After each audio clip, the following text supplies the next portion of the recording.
Estás en Zona de Desconfort, conversando con expertos temas complejos de forma simple. Bueno, hermano, qué gusto este ejercicio. Hey, Cami, qué bacano que estás acá, hombre. En este programa que lo que queremos es hablar de temas que nos ayuden a generar nuestra propia idea de distintos conceptos. Lo que acá buscamos es generar conversación, discusión de temas, siempre a partir de pensar críticamente los puntos y definir qué puede ser, pues que puede ser discutible desde qué puntos, y no estar como susceptible a las subjetividades de los argumentos que muchas veces te encontrás o que presencias en todas las situaciones, pues, de la vida.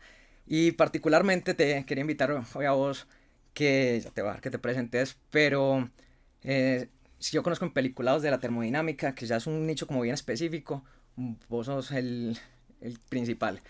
Gracias, hombre, eso es un cumplido. Y sí, lo digo pues porque no solo me diste pues clases alguna en la universidad, pero como de la vida te conozco empeliculado con muchos temas, y con la termodinámica se nota lo que sentís.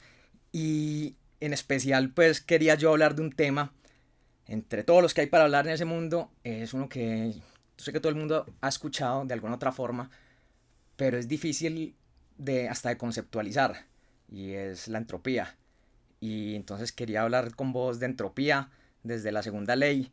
No me aguanté la ñoñada de grabar el segundo capítulo para hablar de segunda ley de termodinámica. Y, hombre, Cami, entonces, qué bueno que estás acá. Tengo que te presentes. Me da ni un gusto, hermano, por la invitación, y vamos a ver qué sale hoy. Vamos a hablar de ciencia, vamos a hablar de desorden, vamos a hablar de leyes. Uh-huh. Camilo Montoya, ingeniero mecánico bolivariano, a mucho honor. Llevo en el mundo de la termodinámica ya algo más de 15 años. Hoy trabajo en el tema de termodinámica como fuente inspiradora para los proyectos que hacemos. Y pues amigo personal de vida de Daniel.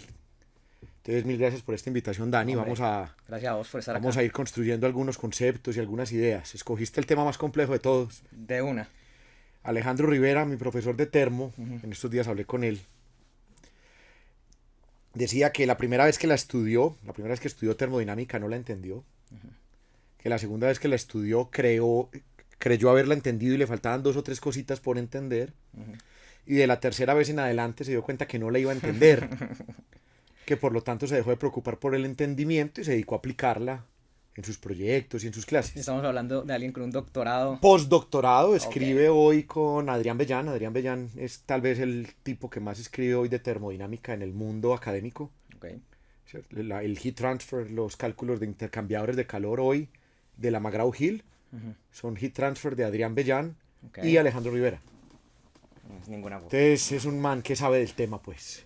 Entonces algo de lo que mencionaremos aquí viene de sus ejemplos también. Ok, bacano. A mí, sí, es un tema bien complicado, pero a mí me parece es básico por algo, y es que el concepto de que no hay cómo, o no se ha encontrado ningún tipo de teoría o ley científica que vaya en contra de la segunda ley de la termodinámica.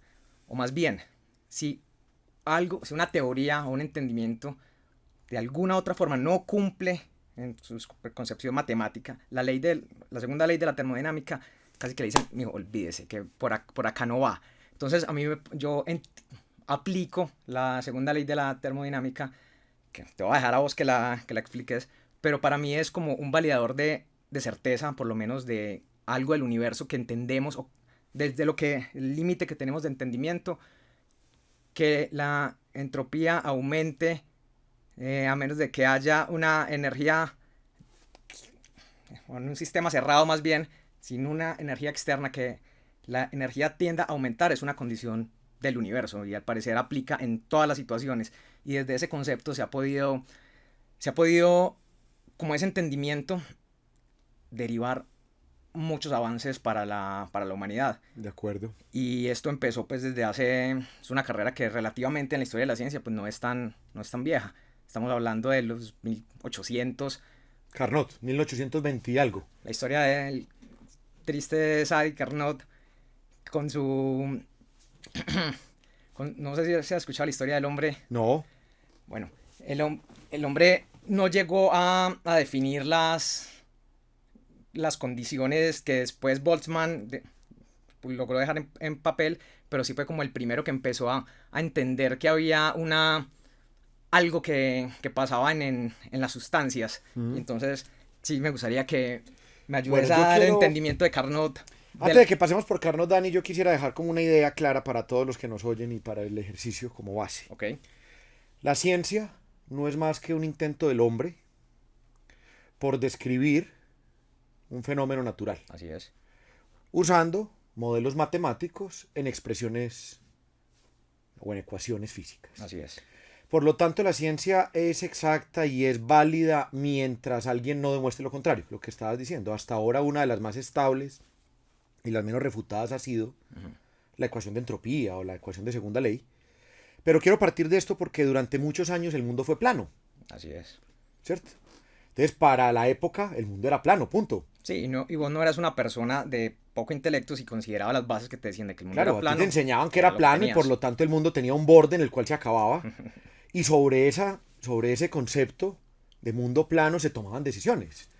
¿Cierto? Cuando Cristóbal Colón decidió arrancar para las Américas o para las Indias, parte de lo que empacó era por si de pronto el mundo sí era plano, poderse defender de esos dragones que estaban en las fronteras. ¿Cierto? Tomó decisiones basado en esa ley vigente. Así es. 1600 y punta. El señor Lavoisier, que es el padre de toda esta historia, se le metió un concepto en la cabeza, que era el calórico. Okay. El calor, como concepto, nace de la palabra calórico. Y calórico no fue más que un intento del señor Lavoisier por explicar un fenómeno natural, ciencia, donde él decía que el calórico era una cosa como la masa sin masa. ¿Cierto? ¡Qué locura! Es una sustancia, la definió como una sustancia invisible, parecía la masa. Y lo que el señor Lavoisier decía es que cuando uno le echa calórico al agua, el agua se calienta. Claro. Y cuando le quito calórico al agua, el agua se enfría. ¿Sí? Sí. Y al igual que el azúcar, si le echas mucho azúcar a un tinto, hay un punto donde el azúcar ya satura, o el tinto se satura, perdón, de azúcar y no le cabe más azúcar. Y el excedente de azúcar se va al fondo, eso lo puedes ver en un pocillo de tinto. Entonces se habla de tinto saturado de azúcar, no le cabe más azúcar. Lavoisier, en el mismo concepto, dijo, no le si le echo más calórico, se satura de calórico. Y ahí nace el concepto de agua saturada. Estamos hablando de hace 400 años. Ciencia de hace 400 años. Hoy está claro que el calórico ni es sustancia, ni satura nada. ¿Cierto? No hay un concepto de saturación, que la saturación tiene que ver con transferencias de masa. Pero quiero partir de este concepto es porque la ciencia finalmente de exacta tiene poco. Y lo que hablemos hoy es basado en lo poco que hayamos entendido de lo que hoy tengan vigente. Y totalmente de acuerdo. Y a un concepto, como decías, tan hasta ahora irrefutable como la segunda ley de la termodinámica, no deja de ser es confiable, pero es estadísticamente improbable que no lo sea. Pero dentro del mundo de las probabilidades pueden haber sistemas que naturalmente no cumplan la condición, pero he escuchado que los números son como tan absurdos que se pueda violar la segunda ley de la termodinámica de forma natural, que se considera que es una imposibilidad estadística que exacto, hasta hoy. Funcione, hasta hoy. En el planeta donde vivimos. Bajo las condiciones. Claro, entonces si nos devolvemos 500 años, cuando el mundo era plano, la mamá no nos dejaba salir de la casa si vivíamos cerca del borde porque nos podíamos caer. Hoy por hoy, la segunda ley es inviolable y la generación espontánea de entropía es una realidad en el universo conocido. En el universo desconocido no sabemos. ¿Cierto? Es equivalente a pensar que no hay seres fuera de este mundo porque no hay oxígeno.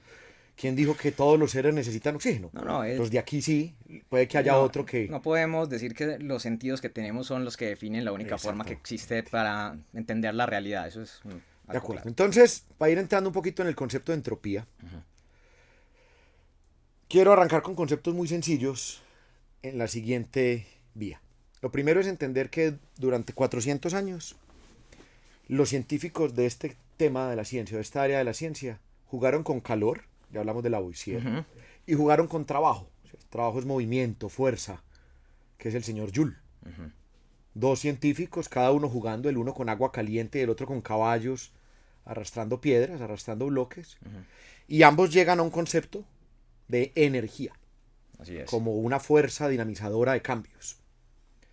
200 años después, se dan cuenta que ambas, tanto el calor como el trabajo, son formas de energía. Sí. Entonces, si me devuelvo a primaria, cuando dos cosas son iguales, si A es igual a B, Mm. entonces por reflexividad se llamaba Ujú. eso, B es igual a A o no. Así es.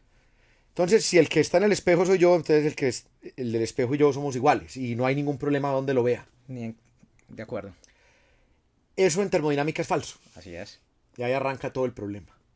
Cuando demuestran que calor y trabajo son lo mismo, y eso lo dejamos en unas comillas grandotas, porque son formas de energía que se pueden sumar o restar algebraicamente, comienzan a generar un problema muy grande en la modelación de la ciencia. Ujú.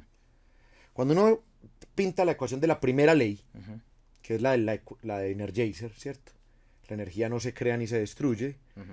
¿Qué dice esa ecuación? Esa ecuación dice que si algo le cambió la energía, si un tinto como este se enfrió, o sea que le cambió su estado, Así es. es porque existieron tres posibles condiciones. Eso es lo que dice la primera ley. Si el tinto se enfrió es porque le entró o le salió calor, porque le entró o le salió trabajo, o le entró o le salió masa. Ujú. Eso es lo que dice la primera ley. Así es. Y cuando uno le escribe es algebraica. Sumatorias de Qs, de calores, más sumatorias de Ws, que son trabajos, más sumatorias de masas por entalpías, que son la energía de la masa. Ujú. En cantidad eso funciona y hasta ahora la primera ley también se conserva. Ujú. Pero resulta que A y B son iguales algebraicamente, pero no son iguales en la naturaleza de la ciencia. Ok. Entonces resulta que calor y trabajo se pueden sumar, pero no son lo mismo. De acuerdo. Y ahí es donde la entropía Y hizo estamos que hablando muchos de- filósofos, incluso, esto tiene más de filosofía que de ciencia Así es. en un principio, si calor y trabajo se suman y A es igual a B, entonces B es igual a A. Claro, y no tenemos la forma de sacar datos empíricos porque la tecnología del momento no nos permite, Claro, pero la del momento. del momento, que es lo que veníamos hablando, entonces llega a ser un punto de discusión racional de ver por dónde Claro. alguno de los modelos que tenemos le puede coger. Claro, y me devuelvo a la historia de Lavoisier. Si yo le echo calórico a la sopa y la sopa se deja de calentar, ¿por qué dejó de calentar? ¿Cierto? Desde la racionalidad de Descartes, de la experimentación, le echo calórico y ya no calienta. ¿Se saturó de calórico Ya o no? no Tiene calienta todo el más. sentido. Sí, sí. 100 o 200 años después dicen, no, este señor era bruto, póngale cero. ¿Cómo que masa sin masa? Si has leído un poquito sobre Hawking o te leíste el último libro de las respuestas a las breves respuestas a las grandes preguntas de Stephen No, ese Hawking, no lo he leído. la mejor definición hoy del universo se llama la teoría M. Habla de 12 dimensiones paralelas. Claro. Eso de racional tampoco tiene supercuerdas. nada. Sí, pero porque, a ver, de racional bajo lo que podemos entender Claro, de nuestros sentidos, matemáticamente son posibles, sino que lo que se busca en estos colisionadores y en estos lugares es buscar, por ejemplo, una de las búsquedas que del CERN era buscar estas dimensiones de más que si se entendiera, si se viera alguna evidencia de ellas, se podría validar lo que matemáticamente cuadra, pero pues hasta que no se tenga la tecnología Claro. de tener ese entendimiento nos tocará seguir suponiendo Eso, que... pero el mensaje es, hoy se habla de partículas virtuales. Ajá. Eso está más loco que Lavoisier hace 400 años. ¿Cómo que una partícula virtual, cierto? Eso sabemos que está incompleto y en algún Eso está momento, incompleto y en algún momento van a 200 decir años esta vamos a gente si era decir, bruta. Este Einstein era un bruto. Así Hombre, eso es. no era virtual, era A, B, C, que todavía no tenemos esa capacidad de entendimiento. Así es. Entonces, cuando el universo comienza a desarrollarse en una vía y no en la otra, y los matemáticos empiezan a correr ecuaciones basadas en energía, se empiezan a dar cuenta que hay ciertas cantidades y hay ciertas relaciones que no se mantienen. Ok. ¿Listo? Hay ciertas relaciones que no se Y mantienen. estamos hablando de los años 1000... Ahí estamos hablando ya de 1880 más o menos. Hablamos ahorita de Carnot, Ok. con Nicolai Carnot 1824, 1825, O sea, que empieza a hablar de una máquina reversible. Es la Ajá. primera, es tal vez el primer científico que dice hay procesos que van y vuelven, como el péndulo, ¿cierto? Tú tienes un péndulo, una bola pesada colgada de un cable, la elevas a un ángulo X, lo sueltas y creo que como científico que eres, ingeniero que eres, estarías dispuesto a poner la punta de tu nariz en el punto de partida, porque sabes que el péndulo no será capaz de romperte la nariz, porque no va a haber más energía, a menos de que alguien la empuje de allá. Pero si no hay quien la empuje, física básica. Es la física básica. Sabemos que funcionan así las cosas. Hoy por hoy. Y en este planeta, y bajo la inercia, y bajo los planos y bajo que tenemos. las condiciones establecidas en el principio del Big Bang. Ese principio de reversibilidad, de que el péndulo va y vuelve, entonces la energía se conservó en el viaje, Así es. de que el resorte se elonga y se recoge. Carnot lo empezó a plantear en una máquina. ¿Qué pasa si la máquina genera trabajo a partir de calor? ¿Cierto? El calor expande un gas y eso mueve un pistón. Y ese proceso de pistón ocurre de manera ideal y luego se recoge. Cuando decís ideal, hace la aclaración, quiere decir que no hay ningún tipo de pérdidas. Ideal es que no hay fricciones, no hay pérdidas. Para que... Claro, sí. Claro. No, es que hay unas pérdidas, no hay nada, es completamente Entonces, ideal. Esto lo estamos solo conceptualizando. Es conceptualizando. Todavía. El señor Carnot nunca la pudo fabricar, eso pues hasta hoy no es fabricable. Pero el mayor hallazgo de este tipo fue darse cuenta que todo el calor que yo le entregaba a esa máquina de papel no era convertible en trabajo. Así es. Encontró por allá una relación, 1 menos TH sobre TL, 1 menos TL sobre TH. Pero no vamos a entrar aquí en ecuaciones. El tema es cómo alguien, 200 años después de Lavoisier y del calórico, dice, güey madre, calor y trabajo se suman en una ecuación que se llama la conservación de energía. Si yo a este vaso le pongo 2 de trabajo más 2 de calor, hay 4 de energía, y esa todavía se conserva. Resulta que en esa máquina que él pintó, si pongo 100 de calor, no me salen 100 de trabajo. Así es. En cambio, si pongo 100 de trabajo, sí me pueden salir 100 de calor. Listo. Y eso hace un clic en la mente de los científicos y dicen, aquí hay algo distinto. Estamos descubriendo algo del universo, estamos encontrando un hilo conductor. Estamos encontrando una evidencia, lo que tú decías ahora. Hay una propiedad, hay un validador natural, llámelo divino, llámelo sabemos que así funciona. Caótico. Búsquelo por donde, así al parecer. Pero hay algo que está hay algo que es el que da los permisos en esta Matrix de que las cosas sí pasen y no al revés. Así es. ¿Cierto? Es el lazarillo, es el perro que lleva al ciego por el camino para que no se caiga. Así es. Entonces hay una cantidad, que es esa entropía que ya vamos a ir entrando, que guía el universo, guía el mundo. ¿Por qué ocurrió de esa manera y no de la otra? Porque de la otra hubiera violado esa ley. Así es. Por lo tanto es de esta. No. Si tú recorres un laberinto con los ojos cerrados, ¿por qué no avanzas hacia la derecha? Pues hombre, porque estaba el muro. Entonces avanzas hacia la izquierda. Sí, pero ¿por qué? No, había una barrera, ¿cierto? No pudiste avanzar porque la barrera no te dejó. Entonces caminaste a los trancazos seguramente, porque vas a ciegas por el laberinto del ejemplo. Pero simplemente vas avanzando en el sentido donde el laberinto te deja. La entropía va a jugar ese papel en el universo hasta donde la entendemos. Va a permitir que el universo se desarrolle en un camino. Sí, porque tenemos esa base de que sabemos que así funciona bajo nuestro entendimiento. Correcto. Podemos tomar eso como base, como certeza. Claro. Entonces, quítale 200 años a la historia, olvídese del internet, olvídese de Google y hágase la siguiente pregunta. Ya le explicaron que calor y trabajo son iguales, se pueden sumar, son formas de energía. Entonces usted dice, voy a coger un vaso, voy a coger una olla con agua, la monto en una estufa o la monto al fuego, hablemos del fuego. Y voy a coger la energía del fuego y voy a calentar agua. Listo. Entonces hay una transferencia de calor. Ahora, voy a coger un molinillo y voy a batir miel, un fluido bien viscoso. Entonces cojamos agua fría, batamos miel y esa fricción que se va a generar en la miel la va a calentar. Así es. Acabo de convertir trabajo en calor. Pero si coges la olla, la montas al fuego con el bolinillo puesto, el agua se calienta pero el bolinillo no se mueve. Es. ¿Cierto? Hoy te lo digo, pues hoy un niño de 4 años lo ve y dice, no papá, ¿cómo se le ocurre? ¿Por qué se ha de mover? La pregunta sería, ¿por qué no se debería mover? Sí. Si calor y trabajo de energía que son equivalentes y se pueden transar en una ecuación. Si yo agito y caliento, pues si caliento, agito. No. la reflexividad Claro, de las cosas. si A es igual a B, B es igual a A. Si A era igual a B y B igual a C, A igual a C. Jugamos con eso y perdimos parciales varias veces en la U por decir si era transitividad o no. Así es. Demostrábamos triángulos en geometría, si este lado es igual a este y este igual a este, entonces estos dos son iguales. Obvio. Así funciona. No, en termo no. En termo no, ¿cierto? Si el molinillo calienta el agua, calentar el agua no mueve el molinillo. Yo creo que esa realidad puede ser una de las principales razones por las que las personas se les dificulta tanto en relacionarse con la termodinámica, porque al parecer sí tiene todo el sentido, y sé que ya lo vas a articular, pero al parecer vas en contra de algo que sería lógico, el ejemplo que decías, porque no veo que el molinillo se mueve.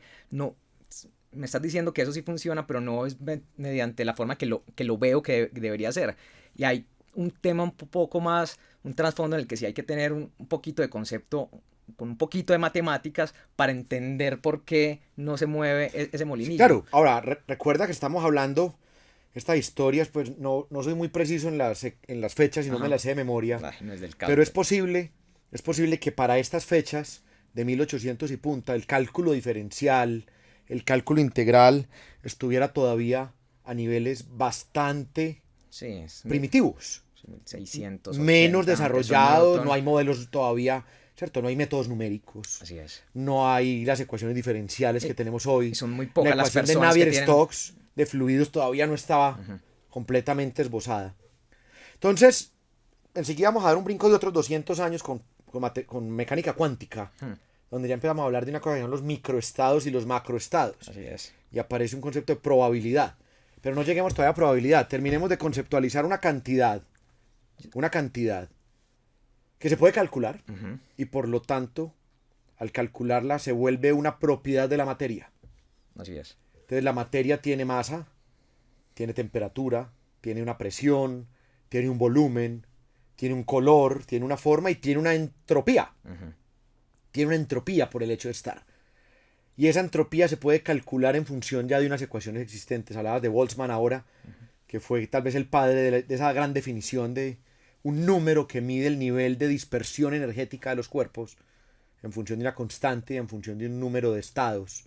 Que puede ser esa como la forma más globalmente entendida cuando te dicen la entropía y te lo relacionan con algo del desorden. Correcto. Exactamente, pero pues el concepto va aún más profundo, porque no termina siendo una medida solo del desorden. Ayer leyendo vi una que me gustó hablando de la entropía como información, y hablaba de la entropía definida como la medida de la información requerida para expresar el estado de un sistema. Ok. Porque también la relación que hay entre, ahorita mencionabas entropía con estadística, o con probabilidad más bien, que es una de las formas con la que se puede entender, y hay otro con el que se puede entender también, que es con información. De acuerdo. También se puede entender con calor. Yo aquí haría dos diferencias. Lo primero es entropía como propiedad. Y lo segundo es entropía como transferencia o como proceso. O como proceso. De acuerdo. Con energía igual. Se habla de energía como cantidad. Los cuerpos tienen energía. Y se habla de transferencia de energía. Cómo fluye energía de un cuerpo a otro. Así es. Para que no las confundamos. Por lo siguiente. Un cuerpo mientras más caliente está, más energía tiene. Sí. Un cuerpo mientras más caliente está, más energía tiene. Así es. Pero no necesariamente ese cuerpo caliente transfiere más energía. Porque si ese cuerpo caliente está enfrentado a otro cuerpo igual de caliente, ambos cuerpos tienen mucha energía, pero no hay transferencia de energía entre ellos. Con la entropía nos va a pasar algo parecido. Entonces, los libros hablan mucho del ejemplo del vaso de agua y el vaso de hielo. ¿Cuál se ve más desordenado? ¿Cuál se ve más desordenado? ¿Cierto? O dónde hay más entropía y dónde hay menos. Uno dice, se ve más desordenado los hielos. Están ahí mal acomodados mientras que el agua está en paz. Resulta que como propiedad tiene más entropía el agua líquida que los hielos. Como cantidad. Como transferencias, como interacciones, como generación de entropía dependerá de los procesos. De acuerdo. Listo, entonces vamos a separarlos. Lo primero es una cantidad, una propiedad que tienen los cuerpos. Y como te decía, para que retomamos que hicimos por ahí la introducción cuando estabas contando la historia, digamos, como en los 1800, pero creo que sí es importante, Cami, porque precisamente es uno de los temas difíciles de entender de la entropía, que lo escuchas en mil sabores y, y diferenciarlo cuando es propiedad, cuando es proceso, pues requiere un entendimiento y una película por la termodinámica para poderlo explicar pues, de una forma clara, porque sí requiere uno un poco más de, o sea, no es un concepto que coges una como diciendo como que si esto más esto te va a dar por acá. Te pongo un ejemplo muy sencillo. Resulta que un cuerpo mientras más caliente está, un cuerpo, este tinto mientras más caliente está, más entropía tiene. Mientras más caliente está el tinto, más entropía tiene como propiedad. Pero los procesos de interacción de este tinto generarán menos entropía en la medida en que esté más caliente.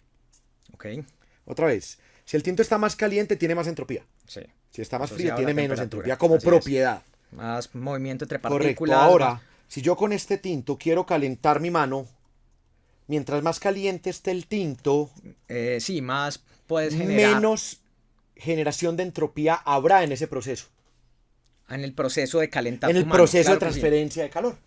Entonces, por allá hay otra definición muy asociada a los cambios de entropía. Los cambios de entropía son Q, el calor que fluye, sobre la temperatura. Si la temperatura es muy alta, ¿cómo es el delta S? El delta de entropía. Muy pequeño. ¿Qué pasa si la temperatura es infinita? Que los deltas de entropía son ceros. Resulta que el trabajo, que ahorita hablamos de trabajo, Joule, el caballo arrastrando piedras, cuando hay transferencia por trabajo, no hay generación de entropía. Entonces se podría entender que las transferencias de calor a altísimas temperaturas se parecen al trabajo. Y esto hace que nazca un concepto nuevo que es la calidad de la energía. Claro, porque es más eficiente generar ese trabajo que quieres, mientras mayor sea la temperatura de la fuente. Claro, tengo más disponibilidad. Tengo más disponibilidad ahí. No solo en cantidad. El mar tiene mucha energía. Mucha, porque tiene mucha masa. Pero tiene poca disponibilidad. Exacto. Este tinto, mientras más caliente está, más arma letal es. ¿O no? Sí, claro. Si este tinto estuviera a 1000 grados Celsius, sería un arma letal, ¿cierto? Lo dejo caer y abriría un hueco en la Tierra. De acuerdo. Si está a 30 grados, como arma letal, como arma termodinamica, un potencial tiene un poco potencial. Así es. El trabajo, en cambio, el movimiento, es la forma más pura de energía. El movimiento, eso incluye los electrones, el trabajo eléctrico. La corriente eléctrica es una forma de trabajo. Así es. Entonces, miren que aparece un concepto nuevo que es la calidad de energía. Así como la sangre. La sangre tiene cantidad. Usted tiene 6 o 7 litros de sangre en el cuerpo. Y seguramente usted y yo tenemos volúmenes parecidos de sangre. Yo por gordo tengo un poco más. Pero podemos tener calidades distintas, que esa es la que el examen de sangre nos mide. Plaquetas, hemoglobinas, 20, 30 variables distintas. Sí, lo que sirve, lo que necesitas en la sangre, que no es solo el medio para llevarla. Claro. Entonces la energía es lo mismo. Tengo 100 unidades de energía. No todas son útiles. Son útiles. No, ¿y cómo que útiles? Sí, claro. Eso es ¿Con este tinto caliente puedes ver Netflix? No. Entonces no es tan útil como el tomacorriente, que puede entregar las mismas 100 unidades de energía. De acuerdo. Entonces ahí sí dice uno, no, entonces sí son distintas. De acuerdo. Sí son distintas. Ahora, si yo saco energía del toma para calentar el tinto, saqué trabajo eléctrico, lo volví calor en una resistencia y se lo inyecté a un medio líquido y lo calenté. Por primera ley, esas energías se suman y se restan algebraicamente. Si el tinto está caliente y el ambiente está frío, hay transferencia de calor, la puedo calcular y algebraicamente el balance me va a cerrar. La energía no se me va a desaparecer. De acuerdo. Pero hay una cantidad, que es esa entropía, que va a ir cambiando a medida que las cosas se van transportando. Y esa es la que se asocia normalmente con el desorden, ¿cierto? El ejemplo más claro del desorden está dado con la posibilidad de golpear una mesa de billar pool que está armada, el triángulo de todas las bolas de billar pool. Golpeas la bola blanca y todas las bolas se dispersan. Entonces le entregaste al sistema una unidad de energía para dispersar las bolas. La pregunta es, ¿eres capaz con la misma cantidad de energía de volverlas a recoger? Exactamente. No, Con seguridad que no. pero según la primera ley sí. Ujú. Según la primera ley sí. Sí, porque son unas sumatorias de Porque son unas energías sumatorias de que energía. van a balancear. Listo, hombre, hubo una pérdida en los choques, listo, te regalo esa pérdida como de energía adicional. Tampoco te alcanza, porque hay dispersión. Sí, Entonces ahí estamos todavía en el concepto del siglo XVII, XVIII, así es. y todavía es muy conceptual. Todavía estamos hablando de Sí, Q estamos sobre T, filosofando hasta filosofando, esos momentos. estamos hablando de densidades energéticas, estamos diciendo que si el cuerpo es más caliente, tiene más entropía como propiedad, pero es una energía más útil y por lo tanto al transferirse genera menos entropía, nace menos entropía. Entonces vamos a irnos metiendo en otros conceptos. Primero es la entropía nace. La entropía es una cantidad que se genera, Ok. a diferencia de la energía. Mi profesor de termo, que ahora lo mencionamos, Alejandro, siempre arrancaba el capítulo de primera ley, digo siempre porque asistía a varias clases de él por gusto, de su cuento, y él lo explicaba con vacas. Entonces él decía, las vacas mueren, ¿cierto? Una vaca muere, Sí. las vacas nacen, las vacas entran al corral y las vacas salen del corral. Entonces hablaba de 4 conceptos. Nace, muere, entra y sale.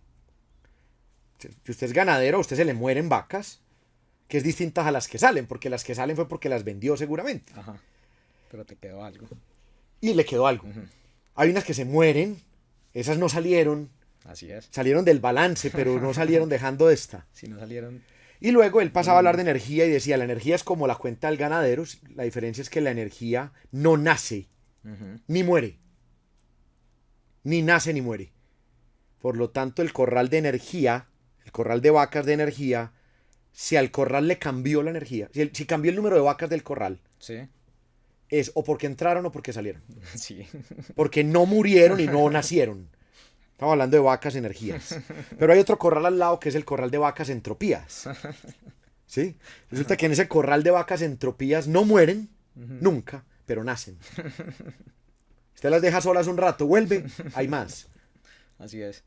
Y el total de vacas entropías del corral será igual a la suma algebraica de lo que entra, porque la entropía puede entrar, de lo que sale, porque la entropía puede salir, Sí. pero en el conjunto nace entropía. Así es. En el conjunto nace entropía. Por lo tanto, si sumamos, entonces uno dice, hombre, si saqué entropía de este corral para pasarlo al otro corral del vecino, El balance. mi volumen Claro. de entropía bajó, claro. El del vecino subió, Pero en este Claro. van a nacer. pero aquí bajaron 2, allá subieron 2, o sea que se mantuvo constante la Ahí entropía. hay balance. No, No. nació.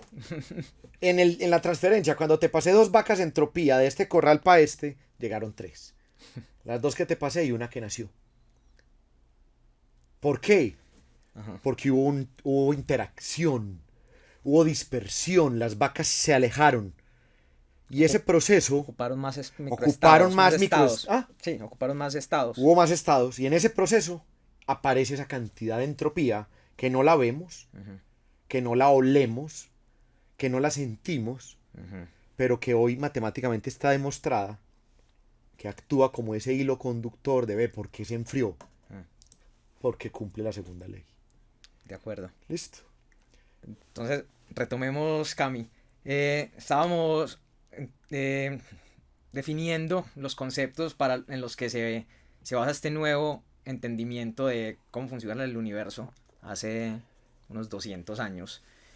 De ahí a refinar mediante el entendimiento de esa condición de la naturaleza, sé que se dio en gran medida la revolución industrial que movilizó el mundo al hacer como esas máquinas de vapor que empezaban a surgir en Europa en los 1800 y punta se podían hacer más eficientes, Sí. porque podías, mediante entender que había una energía más útil y que podías utilizar mejor, pues todo parte de nuestra historia ha sido motivada por la competencia, y la competencia particular entre dos países, dos imperios, el francés y el inglés, estaban dando a ver quién podía volverse el país más, ¿cómo decir?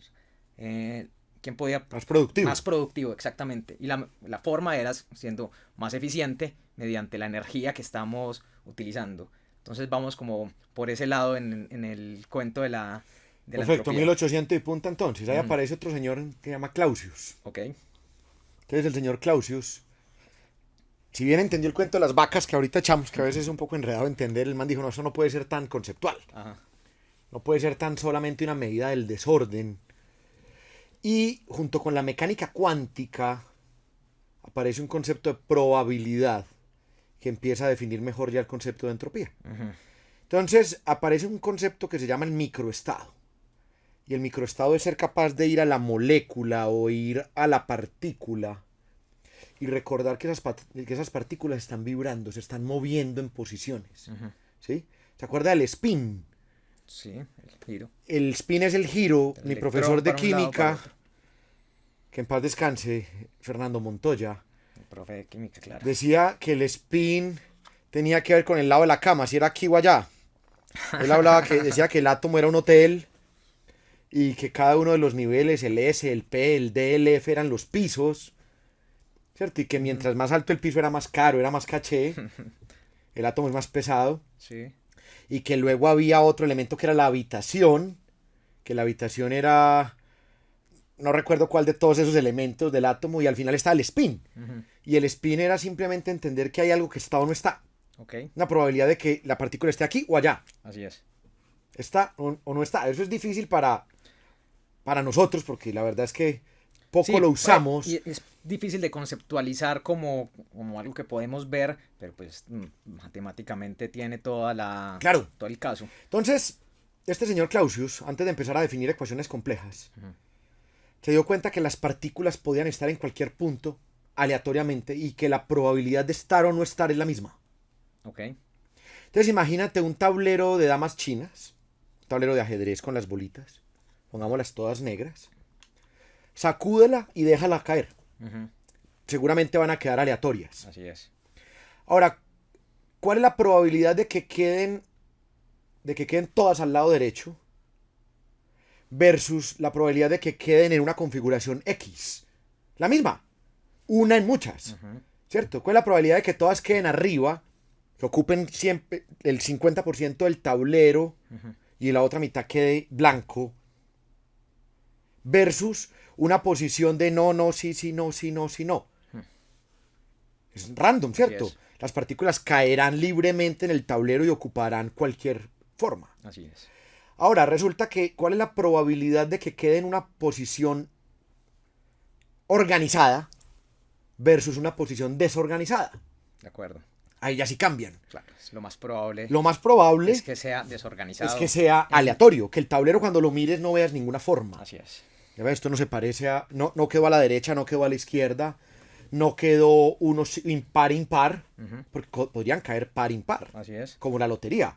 Si hoy la lotería O puede cae en caer 1, un 2, 3, 4. 4, hombre, qué número tan feo, eso es más difícil de que caiga, no es el mismo. Hay un ejemplo que me gusta y es si pones una bandada de monos con unas máquinas de escribir y les enseñas a hundir las teclas, va a pasar en algún momento que se transfiera como el trabajo completo de Shakespeare de forma aleatoria Claro. en el que es hundido. Si le hacen Perfecto. suficiente tiempo, Sí, sí, va sí, a sí. pasar. Claro, es una cuenta probabilística. Así es. Es una cuenta probabilística. Lo que pasa es que, acuérdese también del profesor Montoya hablando de un señor abogado que hablaba del número de átomos en una molécula y hablaba de un número por 10 a la 23. Por 10 a la 23. Una molécula. Imagínate. Y esa molécula constituyendo un cuerpo, son muchos millones de esas moléculas a la 23 en átomos. Entonces seguramente tendrán que pasar muchos millones de años para que esos micos, escribiendo aleatoriamente teclas, constituyan al menos el primer fragmento Así de es. Shakespeare. Hacia allá va la termodinámica. Exacto. Hacia allá va la entropía, a la probabilidad de tener el estado en una condición. Ajá. ¿Sí? Y lo que dice la entropía es que mientras, por ejemplo, más caliente esté, mayor es ese nivel entrópico, ¿cierto? Porque las partículas están vibrando más. Las partículas están vibrando más. Así es. Listo. Esa cantidad entonces ya se vuelve matemática y ya permite meterla en una ecuación diferente. Y gracias a la entropía, por ejemplo, logramos en el planeta hace 1 o 2 años ver un agujero negro por primera vez. Así es. ¿Cómo se arma esa foto? ¿Cómo aparece esa dona de colores, fuego, Difuminados a negro. 14 terabytes de información en una fotico chiquita? Con el cálculo de la probabilidad de que la partícula esté en A o en B. Ok. ¿Dónde debe estar esta partícula? ¿En A o en B? En B porque la probabilidad... En B porque la ecuación Sí, te muestra que me muestra más probabilidad que de este esté lado que ahí, allá. entonces en un número determinado de iteraciones pues vas a encontrar. Claro, entonces eso constituye el macroestado. El macroestado Ok. es cuando ya dejo de hacer micro, todas las Lo veo partículas se están completo. moviendo y lo veo completo. Este estudio está lleno de partículas de oxígeno y nitrógeno, formando moléculas de aire, constituyendo un entorno. ¿Por qué la temperatura es tan pareja? Si la vibración es la que mide, es la variable que genera temperatura, y ese movimiento es completamente aleatorio, podría existir, al igual que en los micos que nos estabas contando, un instante de tiempo en el cual todas las partículas de aire estén al lado donde estamos hablando. Puede pasar. Y entonces la temperatura se dispararía en ese microestado, Sí. pero la probabilidad de ocurrencia es tan baja. Creo que el número es como a las 153. No sé en cuánto No lo es. recuerdo, pero es ridículo hasta comparado con los volúmenes de Planck, que es como el volumen más pequeño Claro, que hay en el universo. claro, Y es aún claro. más grande. Claro, entonces no va a ocurrir. No va a ocurrir. Probabilísticamente tiene un número, pero por ahora, en los tiempos que llevamos en la mente, no va a ocurrir. Así es. Listo. Así es. Por ahí hay un calendario muy bonito que es el de Carl Sagan, no sé si lo has visto. Carl Sagan, como astrónomo, logró hacer un ejercicio espectacular del tiempo y fue meterlo en un año calendario. El tiempo en un año. Calendario. Calendario. Del 1 de enero al 31 de diciembre, porque es que los dinosaurios se extinguieron hace Bueno, ya. te 65 millones de años. Eso es Sí, muy lejos. pero conceptualizar la escala es Claro, entonces distinto en esos- conceptualizar es una diferente escala. en esos números. Es diferente, no difícil. Entonces, al conceptualizarla, para allá voy con ese número a las 120 y punta. Y es lo siguiente, 65 millones de años, eso hace mucho rato, ¿cierto? Hace todo eso que se extinguieron. Pero resulta que Carl Sagan cogió el universo desde el Big Bang, el 1 de enero en Año Nuevo, y el Sol nace en agosto. Ahí no. Los dinosaurios llegan a la faz de la Tierra el 24 de diciembre y se extinguen el 27 de diciembre. Eso significa 28, 29, 30, 31. 4 días de calendario son 65 millones de años. Sí. Y 65 millones de años, ¿cuántos ceros tiene? 6 ceros. Después del 65, sí. 65, no, perdón, 65 millones, 65 sí. millones. Después de 6 65, ceros. 6 ceros. Tú me estás hablando de cantidades de 100 ceros. 100, imagínate. 100 ceros. No tenemos la capacidad de No tenemos entenderlo capacidades o para relacionarlo que esas de ninguna probabilidades forma. existan en un ambiente terrenal. Así es. Entonces, por eso lo tomamos como una... Estadísticamente es improbable que Claro, pase. Podemos claro. definirlo. Entonces la naturaleza que juega las probabilidades de que las cosas pasen Sí, pero va a pasar por la forma más probable. va a ocurrir por la forma más Así probable es. y por lo tanto los fenómenos ocurren de esa De manera. alguna forma se relaciona ese concepto con lo que se conoce como la flecha del tiempo. Sí, Hay una relación entre por qué el tiempo avanza de una forma y no hacia atrás. En la naturaleza se den esos estados. Y se entiende, pues, de alguna forma se relaciona porque, bueno, no se debe a la entropía, al aumento de entropía, pero toman la misma dirección del flujo de entropía. correcto. Eh, En teoría, una de las razones por las cuales no se puede viajar en el tiempo Porque viola la segunda es ley porque de la viola la termodinámica. segunda ley de la termodinámica. Así es. Entonces, de ahí aparecen pues las grandes paradojas Mm. de qué pasa si viajo al pasado y mato a mi papá, Ujú. ¿cierto? ¿Qué me pasa a mí? O qué pasa si viajo y me mato a mí mismo, porque voy a encontrarme a mí mismo ahí en esa historia. Ujú.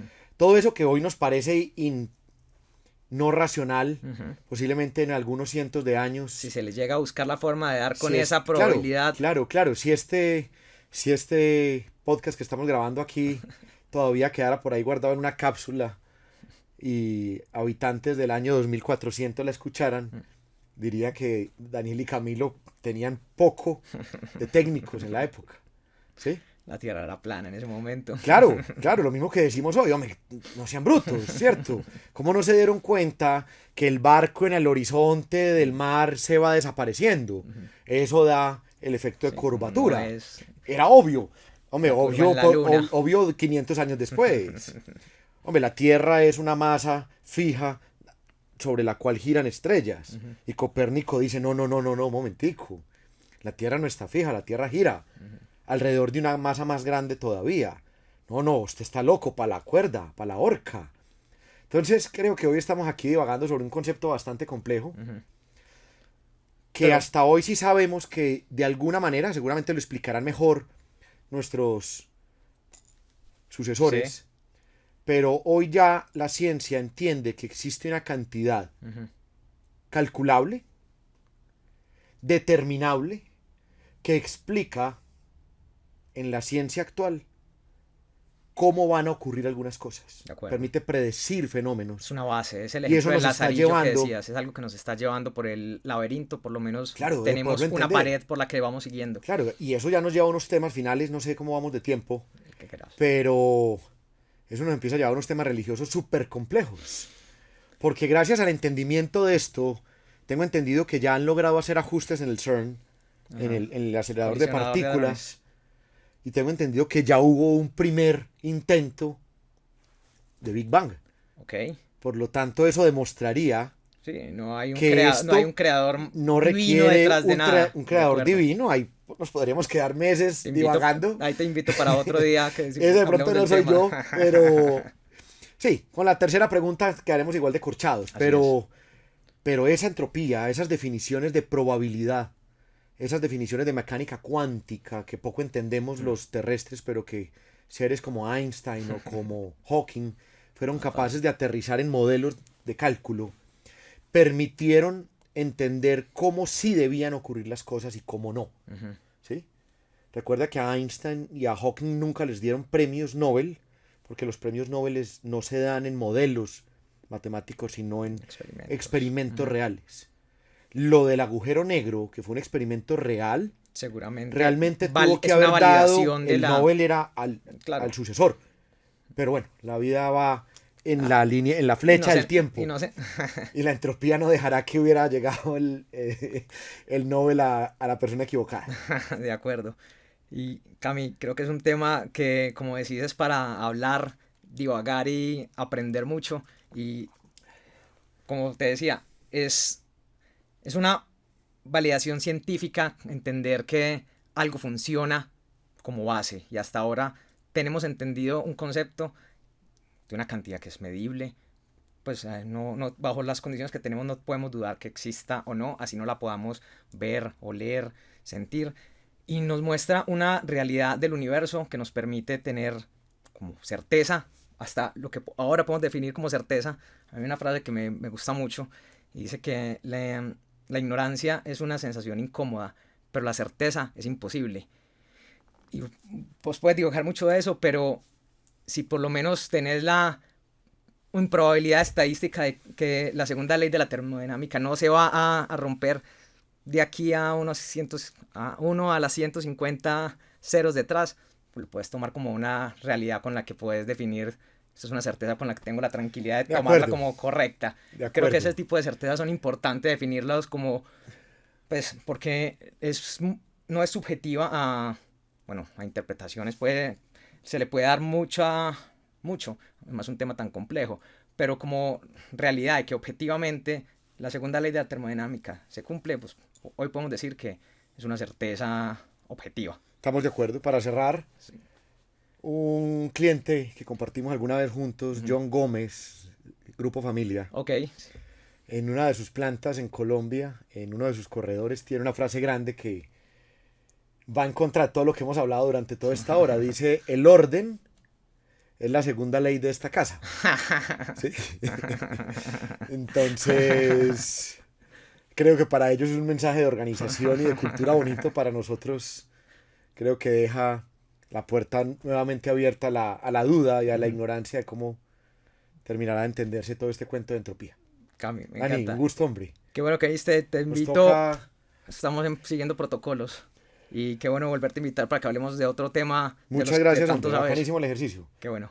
Ojalá esto llegue a muchos curiosos de la ciencia. Ey, es la Y idea podamos con apoyar esto. un poquito. Es lo único que queremos contenido. acá. Muchas gracias. Nuevamente, gracias. Vale, a ti. Nos vemos. Recuerda suscribirte para más contenido.